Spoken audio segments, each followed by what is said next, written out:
And the British general elections are exactly 1 month away, and the race for 10 Downing Street is on. For the first time in almost 4 years, incumbent Prime Minister David Cameron has seen his approval ratings edge into the positive, with 47% of those surveyed believing he is performing his job well and 46% saying the contrary.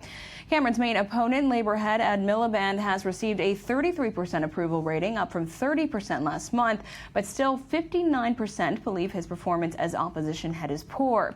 However, this poll does not indicate any possible results of this elections campaign deemed the closest in decades, and no polls thus far have been able to suggest who will win an overall majority in the 650-seat British Parliament. Last week, Cameron and Miliband faced off against each other as well as against 5 other political rivals in a televised debate, which left the press split, unable to declare a clear debate winner. So what lies ahead in the coming months? To break this down, we are joined via Skype from London by i24 News London correspondent Jonathan Sacerdoti. Thank you for being with us. Good morning. So Jonathan, as we learned in the Israeli elections last month, prediction polls aren't always accurate. So turning now to the televised debate that we saw some clips of in that report, how surprising was it last week that it didn't result with a clear winner? Not that surprising at all. Some would even suggest that David Cameron's plan was that it should result that way. We didn't have a head-to-head of Labour's Ed Miliband and the Conservative Party's David Cameron. Instead, we had what Mr. Cameron insisted would happen, which is 7 different party leaders all standing at different podiums, having short amounts of time to argue about policy.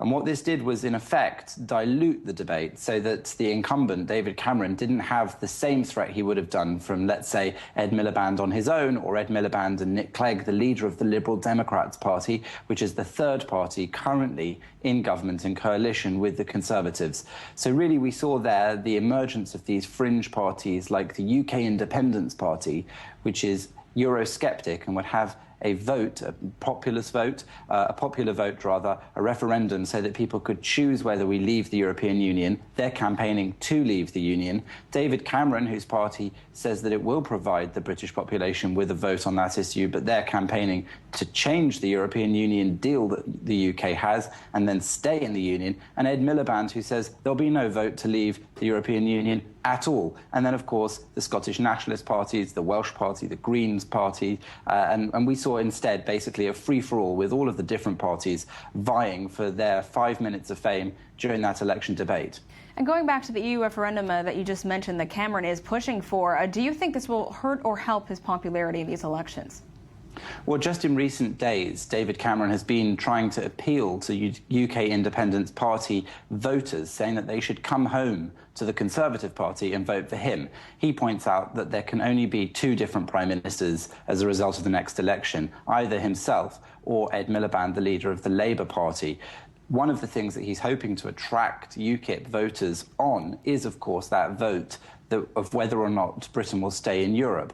So it could be said that that is a fundamental policy which will be key to deciding who will win this election. On the other hand, most of the election debate at the moment going on is about taxation and whether or not people should be feeling better or worse off. Just today, the newspapers are full of the idea of whether or not his claim is correct, that 94% of families are better off under the tax changes that his government had made, or whether, in fact, the Labour Party is right, that most families are paying £1,100 more in tax since his government. The fact that they're arguing over these things and people don't seem to know whether they're better or worse off is, in fact, quite telling.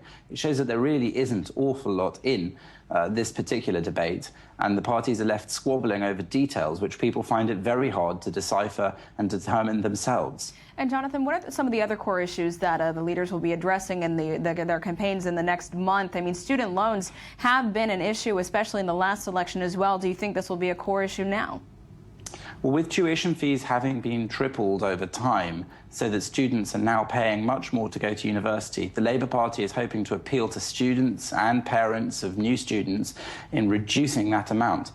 The Liberal Democrat Party, which made up part of the coalition of the last government, had in fact promised that they would not increase those tuition fees. And then, of course, the government did do so, resulting in an apology from Nick Clegg, the leader of the Liberal Democrats. So that is one key issue as well as the economy in general, whether or not people are feeling the resurgence of Britain's strength economically. Well, it will certainly be an interesting month ahead. Jonathan Sacerdoti, thank you very much for joining us. Thank you.